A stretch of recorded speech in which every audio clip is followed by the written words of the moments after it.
সবুজ শ্যামলিমার প্রান্তরে চরাঞ্চলে শাকসবজি উঠানোর জন্য মাঠে এসেছিলাম। রাখি আল্লাহ মারে কে, মারে আল্লাহ রাখে কে। তো কিছু কিছু জিনিস না দেখালেই নয়। দেখুন, কোনো কারণে গাছটির মাথা ভেঙে গিয়েছিল, কিন্তু এই যে গাছের মাথা ভেঙে যাওয়ার পরও 2 হাত নিচের থেকে ছোট্ট চারা মাতৃ কলা গাছটির ভিতর দিয়ে পেট ফেটে বাচ্চা জন্মগ্রহণ করেছে।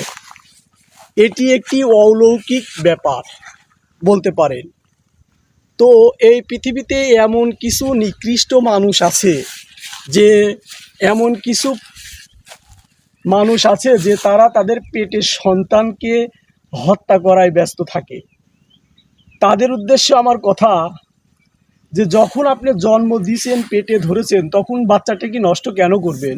যদিও এই কলা গাছটি মাথা ভেঙে গিয়েছিল, তথাপিও এই কলা গাছের মালিক কলা গাছটিকে কেটে ফেলে নাই। যার ফলে কি হয়েছে, আল্লাহ তাআলার অফুরন্ত নাজ নিয়ামত। এই মরা কলা গাছের মাথা ভেঙে গেলে কি হবে, আল্লাহ তাআলা এই কলার মালিককে ঠিকই কলা দিয়েছেন এই গাছটাতে। দেখুন না, কলা গাছের পেট ফেটে বের হয়ে গেছে। গ্রাম বাংলায় অনেক মানুষ দেখতে পাই যারা তাদের বইয়ের বাচ্চা আসলে অনেক সময় নষ্ট করার জন্য ব্যস্ত থাকে। আমি তাদেরকে বলবো, নষ্ট করবেন না, এটা আল্লাহ তাআলার অসংখ্য নিয়ামত। অনেক মায়েরা আছে যারা তাদের সন্তানের মুখ দেখার জন্য ব্যাকুল থাকে, যাদের সন্তান হয় না, আল্লাহ তাআলা তাদের উপর রহমত করে নাই, সন্তান দেয় নাই, তারা ধন সম্পদ অট্টালিকা সবই পেয়েছে কিন্তু সন্তান পায় নাই, আফসোসে কান্নাকাটি করে মারা যায়। তো তাদের উদ্দেশ্যে বলবো, এই মাতৃ কলা গাছটি কিন্তু গাছ মালিক কেটে ফেলে নাই।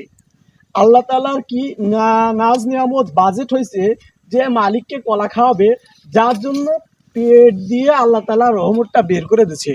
এবং এই মালিকটি ঠিকই এই কলা গাছ থেকে কলাটা খেতে পাচ্ছে। দেখেন না কত বড় একটি কাঁদি। আমি দেখতে পাচ্ছি অসংখ্য কলা ছড়িয়ে আছে, এখানে অসংখ্য কলা আছে। আমার বিশ্বাস এই কলাগুলা হয়তো বড় হবে এবং মালিক দেখবে, মালিকের খুব ভালো লাগবে। তো এই কলাটি কিন্তু মালিক খেতে পাচ্ছে। এখান থেকে একটা শিক্ষার ব্যাপার আছে, যে আমরা যারে মারতে চাই, আল্লাহ তাআলা যদি তাদেরকে না মারে, পৃথিবীর কেউ মারতে পারবে না। আবার ঝড় ঝঞ্ঝা যাই আসুক, মানুষজন যাই কলা গাছ ধরে টান দিক, এই কলা গাছটির কিন্তু মাথা ভেঙেই দেওয়া হয়েছিল।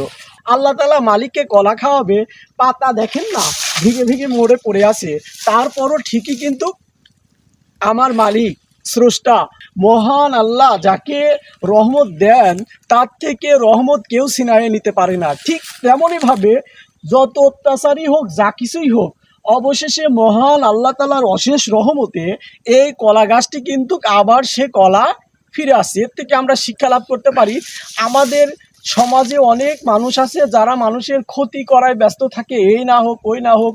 আল্লাহ তাআলা কিন্তু একদিন না একদিন ওই মানুষটাকে সেই প্রিয় জিনিসটা পাইয়ে সফল করে দেয়, কিন্তু যে বাধা সৃষ্টি করে সে পরবর্তীতে আফসোস করে, হাই আমি এ কী সর্বনাশ করলাম, তাকে তো থামাইতে পারলাম না। ঠিক তেমনইভাবে এই গাছটিকেও কেউ থামাইয়ে রাখতে পারেনি। আল্লাহ তাআলার অশেষ রহমতে বেড়ে উঠেছে এবং পেট ফেটে কলা গাছটি বের হয়েছে। আজকে এটা দেখে আমার কাছে খুবই ভালো লাগলো।